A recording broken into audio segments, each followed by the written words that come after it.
Shareholder agreements should be reviewed and updated on a regular basis to ensure that they continue to accurately reflect the current state of the business and the intentions of the shareholders.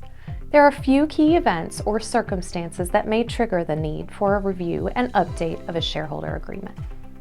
Changes in ownership.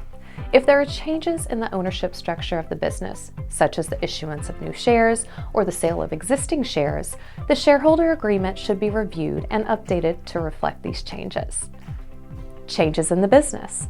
If there are significant changes in the business, such as the introduction of new products or services, the expansion into new markets, or the acquisition of other companies, the shareholder agreement should be reviewed and updated to ensure that it continues to accurately reflect the current state of the business.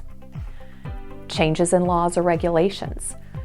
If there are changes in laws or regulations that affect the business, such as a change to tax laws or security regulations, the shareholder agreement should be reviewed and updated to ensure that it continues to comply with all relevant laws and regulation. Time. Even if there are no major changes in the business or its ownership structure, it is a good practice to review the shareholder agreement every 3 to 5 years or as per the requirement of the jurisdiction the business is operating in.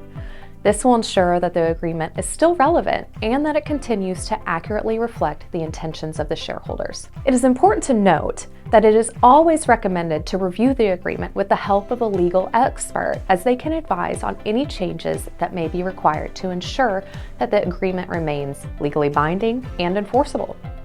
Overall, the frequency of review and update of a shareholder agreement will depend on the specific circumstances of the business and the needs of the shareholders.